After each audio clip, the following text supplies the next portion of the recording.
Bismillahirrahmanirrahim. Assalamualaikum warahmatullahi wabarakatuh. Apa kabar anak-anak semua? Semoga semuanya dalam keadaan sehat walafiat ya. Oke, kali ini kita bertemu lagi di video pelajaran PAI, Pendidikan Agama Islam. Nah, pada kali ini kita masuk ke bab yang kelima, yaitu kisah Nabi Soleh. Nah, namun sebelumnya kita berdoa dulu ya. Bismillahirrahmanirrahim. Rabbi zidni ilma warzuqni fahma.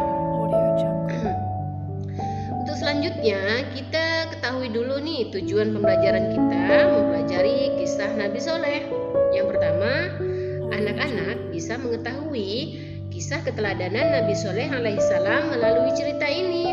Dan yang kedua, menceritakan kembali kisah keteladanan Nabi Soleh di depan orang tua. Jadi nanti anak-anak menceritakan kembali ya. Yang ketiga, anak-anak bisa memiliki sikap keteladanan seperti Nabi Soleh alaihissalam. Nah, untuk lebih lanjut kita lihat dulu videonya. Nah, agar kita tetap sehat, kita perlu mengingat 3M. Pertama, mencuci tangan dengan air mengalir. Kedua, memakai masker. Ketiga, menjaga jarak. Itu 3M ya. Nah, anak-anak ustazah yang dirahmati Allah, zaman dahulu sudah ada kaum yang mampu membangun istana-istana dari batu tanpa mesin dan bantuan teknologi yang canggih. Mereka mampu membuatnya dengan kekuatan tubuh, pastinya dari Allah, karena Allah yang memberikan kepada mereka. Namun Allah hancurkan istana beserta kaumnya yang ingkar. Apakah anak-anak pernah mendengar kisahnya? Siapa mereka? Dan mengapa mereka dihancurkan? Kemudian perbuatan apa yang mereka lakukan sehingga Allah marah? Nah, untuk lebih jelasnya kita langsung dengarkan ceritanya yuk. Hud, keluarga serta pengikutnya hijrah ke Hadramaut. Mereka membentuk kehidupan baru di sana dalam suasana keimanan yang tinggi. Sebagian anak keturunan mereka bermigrasi ke utara, ke daerah Hijaz. Di sana mereka membuat pemukiman baru dan berkembang turun-temurun. Bangsa baru ini dikenal sebagai bangsa Tsamud atau kaum Tsamud. Secara silsilah keluarga, kaum Tsamud berkerabat dengan kaum Ad. Mereka berasal dari satu kakek buyut, yaitu Iram cucu Nabi Nuh. Maka tak heran jika kaum Tsamud mirip dengan kaum Ad. Mereka orang-orang yang diberi kecerdasan tinggi oleh Allah Subhanahu wa Ta'ala. Kaum Tsamud juga mewarisi budaya dan keahlian bangsa Ad dalam bidang arsitektur. Mereka membuat bangunan megah di tanah datar dan membuat gunung-gunung untuk dijadikan rumah. Kaum Tsamud sangat mahir dalam ilmu pahat. Mereka membuat relief-relief yang indah. Kota mereka yang terkenal adalah Al-Hijr. Pengairan, pertanian, dan peternakan mereka berkembang sangat baik, serupa kaum Ad dahulu. Pada mulanya, kaum Tsamud menarik pelajaran berharga dari pengalaman buruk kaum Ad. Karena itu mereka beriman kepada Allah Subhanahu wa Ta'ala. Mereka hidup dalam kedamaian dan ketaatan kepada Allah. Tetapi setelah beratus-ratus tahun berjalan, kejayaan membuat mereka menjauh dari ketakwaan kepada Allah. Mereka, terutama pembesar-pembesarnya, mulai angkuh. Penindasan kepada orang-orang miskin dan lemah di antara mereka. Kebohongan, kecurangan menjadi biasa bagi mereka. Kaum Tsamud juga mulai menyembah berhala dan diteruskan turun-temurun oleh anak cucu mereka. Mereka melupakan ajaran Allah dan menuruti bujukan setan. Allah tidak membiarkan manusia dalam kesesatan tanpa ada petunjuk. Karena itu, Allah memilih Saleh untuk menjadi utusan bagi kaum Tsamud. Saleh berasal dari keluarga terpandang di kalangan kaum Tsamud. Kecerdasan yang menonjol, rendah hati, dan ramah, pandai bergaul, serta sabar. Bakat kepemimpinannya sudah tampak sejak muda. Saleh disukai oleh kaumnya. Mereka berharap Saleh akan menjadi pemimpin mereka. Setelah menerima petunjuk-petunjuk yang jelas dari Allah Subhanahu wa Ta'ala, Nabi Saleh alaihi salam memulai dakwahnya kepada kaumnya. Hai kaumku, sembahlah Allah. Dialah yang menciptakan kamu dan menjadikan kamu mampu memakmurkan bumi. Dan mohon ampunlah kepada Allah Subhanahu wa Ta'ala atas dosa-dosamu. Takutlah kamu kepada azab Allah. Tetapi kaumnya menjawab, Hai Saleh, kami sungguh kecewa kepadamu. Selama ini kami mengharapkan kau akan jadi pemimpin kami. Sekarang kau melarang menyembah berhala-berhala. Padahal ini adalah warisan nenek moyang kami. Kami tidak mau mengikutimu. Kebanyakan kaum Tsamud tidak mau percaya kepada dakwah Nabi Saleh, terutama para pembesar-pembesarnya. Hanya sebagian dari mereka yang menyambut seruannya, terutama dari golongan-golongan miskin dan lemah. Para pemuda kaum Tsamud mengejek orang-orang lemah itu, tetapi iman mereka sudah kokoh kepada seruan Nabi Saleh. Melihat hal itu, para pemuda kaum Tsamud menjadi sakit hati dan gusar. Keangkuhan mereka menjadi-jadi. Mereka tidak mau kehilangan pengikut. Mereka ingin Nabi Saleh tidak mempunyai pengikut sama sekali. Mereka berusaha agar orang-orang beriman itu meninggalkan Nabi Saleh dan kembali menyembah berhala mengikuti mereka. Kemudian mereka menantang Nabi Saleh untuk mendatangkan mukjizat. Mereka berpikir tentulah Nabi Saleh tidak bisa memenuhinya dan jatuhlah wibawanya di mata para pengikutnya. Dengan demikian, orang-orang beriman itu akan meninggalkan Nabi Saleh. Hai Saleh, jika kau benar seorang nabi, perlihatkan kepada kami mukjizat. Kalau tidak, tentulah engkau pembohong. Nabi Saleh menjawab, Akan kutunjukkan kepadamu suatu mukjizat, tapi dengan syarat, kalian harus mengikutiku menyembah Allah. Mereka menuju Bukit Berbatu. Nabi Saleh memohon kepada Allah dengan penuh kesungguhan supaya diberi mukjizat. Dari dalam batu besar, keluarlah seekor unta yang sangat istimewa.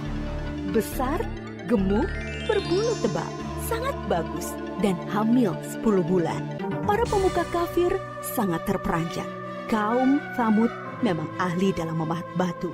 Tapi unta ini sungguh indah dan hidup, bukan patung pahatan dari batu. Nabi Saleh berkata, Inilah unta Allah, jangan kalian mengganggunya, supaya tidak turun azab atas kalian. Dia mempunyai giliran makan dan minum dengan kalian. Sehari biarkan dia minum dari sumber air. Sehari giliran kalian dan ternak kalian. Unta itu bebas berkeliaran di pemukiman kaum Tsamud. Pada hari di mana unta itu minum dari sumber air mereka, semua ternak menyingkir seolah mempersilahkannya. Air susu unta itu cukup untuk memberi makan banyak orang setiap hari. Siapapun boleh memerahnya, tetapi tidak boleh mengganggunya. Tapi semua ini tidak menjadikan pemuda-pemuda Tsamud beriman kepada Allah dan Nabi Saleh. Sejak itu, pengaruh Nabi Saleh semakin besar. Bertambah kuat keyakinan orang yang beriman. Para pemuda Tsamud semakin cemas. Mereka takut wibawa mereka makin turun dan tidak mempunyai pengikut lagi. Maka mereka mengadakan rapat rahasia untuk menghentikan dakwah Nabi Saleh. Mereka sepakat untuk membunuh unta mukjizat itu. Para pemuda Tsamud menyuruh 9 orang untuk membunuh unta itu. Mereka ini adalah para penjahat yang dikenal berani dan kejam. Bersama-sama mereka membunuh unta. Ada yang memanah dan seorang menyembelihnya.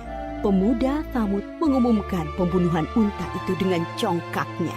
Mereka berpikir dakwah Nabi Saleh akan terganjal. Tentu banyak orang beriman yang akan meninggalkannya karena mukjizat yang sudah tidak ada. Masyarakat sangat sedih dan ketakutan mendengar kabar itu. Mereka sedih karena tidak bisa lagi minum air susu unta ajaib itu dan takut azab Allah akan benar datang menimpa mereka. Para pemuda Tsamud mendatangi Nabi Saleh dengan angkuh dan penuh rasa kemenangan. Hai Saleh, kami telah membunuh untamu. Datangkanlah azab yang kau ancamkan kepada kami. Kalau tidak, pasti kau pembohong besar. Kalian diberi waktu 3 hari untuk bersenang-senang di rumah kalian. Setelah itu, azab dari Allah pasti akan datang. Dengan penangguhan waktu 3 hari, diharapkan banyak orang yang menyesali dan bertaubat kepada Allah, serta menjadi orang yang beriman. Tetapi orang-orang kafir itu tetap dalam keangkuhannya. Mereka tidak mau beriman. Mereka malah menunggu-nunggu apa yang akan terjadi setelah 3 hari. Diam-diam mereka juga gelisah, takut kalau azab itu benar-benar datang. Akhirnya mereka merencanakan membunuh Nabi Saleh agar azab itu tidak jadi datang.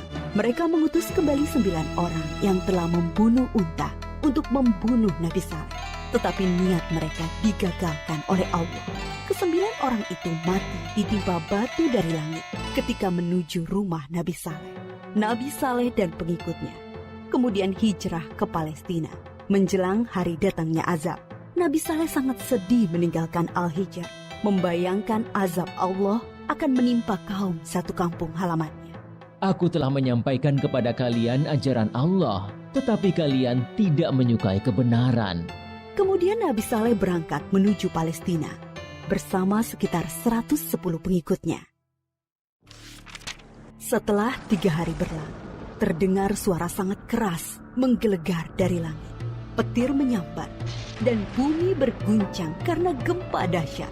Semua orang kafir itu mati mengenaskan. Bangunan yang mereka banggakan banyak yang ambruk. Binasalah kaum Tsamud yang durhaka. Sampai saat ini, sisa-sisa pemukiman kaum Tsamud berupa rumah dan gedung dari batu yang dipahat masih bisa dilihat di Saudi Arabia dan merupakan situs bersejarah dunia. Kaum Tsamud dibinasakan oleh Allah dengan azab yang singkat tapi dahsyat. Mereka diazab karena tidak mengesahkan Allah dan tidak mau mengikuti utusan Allah, yaitu Nabi Saleh. Mereka memilih mengikuti syaitan. Dan walaupun yang membunuh unta hanya beberapa orang, tetapi orang kafir yang lainnya merestui. Mereka mendiamkan perbuatan jahat di antara mereka. Kisah kaum Tsamud mengajarkan kepada kita keharusan taat kepada Allah dan Rasul-Nya, serta pentingnya amar ma'ruf nahi mungkar dalam masyarakat. Tadi sudah mendengar kisahnya ya, sudah disimak dengan benar. Jadi setelah kita ketahui, setelah kita dengar cerita tadi, hal-hal yang harus diteladani setelah mengetahui kisah Nabi Soleh alaihissalam adalah menjadi orang yang penyabar dalam berdakwah. Kita berdakwah bukan hanya di depan orang banyak, di sekitar orang di samping kita, di dalam keluarga kita, kepada adik, kepada kakak, itu kita bisa berdakwah mengingatkan hal-hal yang baik. Penuh kasih sayang kepada siapapun, terutama kepada adik, harus sayang kepada mereka. Rendah hati, tidak boleh sombong kepada siapapun, karena kesombongan itu akan menjerumuskan kita ke neraka jahanam. Beriman kepada Allah dengan patuh dan taat kepadanya. Menyegerakan untuk bertobat. Jadi kalau kita bersalah, segera untuk bertaubat, segera untuk beristighfar. Demikian kisah Nabi Soleh alaihissalam. Semoga kita dapat mengambil hikmah dari kisahnya, keteladanan Nabi Soleh alaihissalam. Kita akhiri dengan hamdalah. Alhamdulillahi rabbil alamin.